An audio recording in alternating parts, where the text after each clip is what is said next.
আমাদের বাংলাদেশের প্রতিবন্ধী ব্যক্তিদের অধিকার সুরক্ষা এবং সমন্বিতভাবে সেবা নিশ্চিত করার লক্ষ্যে মাননীয় প্রধানমন্ত্রী জনাব তারেক রহমান 2টি জাতীয় পর্যায়ের উচ্চ ক্ষমতা সম্পন্ন কমিটি গঠন করেছেন।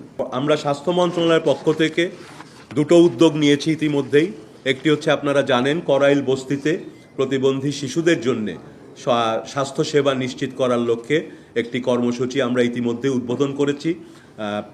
মাননীয় প্রধানমন্ত্রীর সহধর্মিণী ডক্টর জোবায়দা রহমান নিজে উপস্থিত থেকে এই কর্মসূচির উদ্বোধন করেন। করাইল বস্তিতে শিশু স্বর্গ কর্মসূচির মাধ্যমে প্রায় 1000 প্রতিবন্ধী শিশুকে স্বাস্থ্যসেবা দেয়া হবে।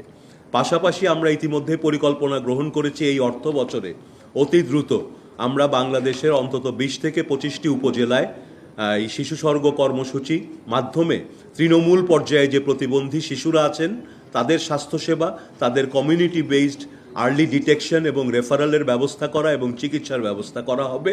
পাশাপাশি একটা সমন্বিত কর্মসূচির পরিকল্পনার জন্যে আমরা যখন তাদের খুঁজে বের করব প্রত্যেকটি শিশু এবং পরবর্তীতে অন্যান্য প্রোগ্রামে প্রত্যেকটি প্রতিবন্ধী নাগরিকের জন্য আমরা আলাদা ফাইল খুলব, সেখানে তাদের চাহিদাগুলো লিপিবদ্ধ থাকবে এবং দেন সেটার থেকে আমরা সমাজ কল্যাণ মন্ত্রণালয় অন্যান্য যে সমস্ত মন্ত্রণালয় সেখানে আমরা তাদেরকে রেফার করতে পারবো যাতে তারা দীর্ঘমেয়াদী পুনর্বাসন, কর্মসংস্থান এবং অন্যান্য অধিকার তাদেরকে ওই মন্ত্রণালয়ের মাধ্যমে নিশ্চিত করা যায়। পাশাপাশি এখন ইতিমধ্যেই আমরা জেনেছি যুব ও ক্রীড়া মন্ত্রণালয়ের পক্ষ থেকে কিছু উদ্যোগ নেওয়া হয়েছে।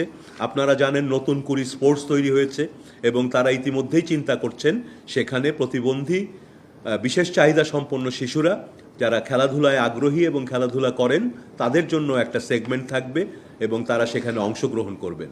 আপনারা জানেন আমাদের এই বিশেষ চাহিদা সম্পন্ন শিশুরা বিশেষ অলিম্পিক, স্পেশাল অলিম্পিক, প্যারা অলিম্পিকে এগুলোতে তারা অত্যন্ত ভালো ফলাফল করেন এবং আমাদের জন্য স্বর্ণপদক বয়ে নিয়ে আসেন।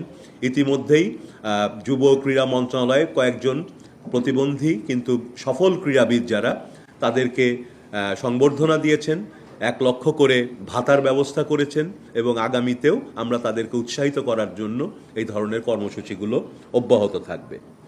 সমাজ কল্যাণ মন্ত্রণালয় যারা প্রতিবন্ধীদের বিষয়ে অনেক কাজ করেন তারাও ইতিমধ্যে নতুন উদ্যমে আরও কিছু কাজ করছেন। তাদের ইতিমধ্যে যে কাজগুলো আছেন সেগুলো তো আছেই, পাশাপাশি নতুন উদ্যোগ হিসেবে তারা চিন্তা করছেন বিভিন্ন জেলায় প্রতিবন্ধী বিশেষ চাহিদা সম্পন্ন শিশুদের জন্য দীর্ঘমেয়াদী পুনর্বাসন, ফিজিওথেরাপি, অন্যান্য সেবা, তাদের শিক্ষার জন্য তৈরি করা, ইনক্লুসিভ এডুকেশনে যাওয়ার আগে যে প্রিপেয়ার্ডনেস সেটা করা।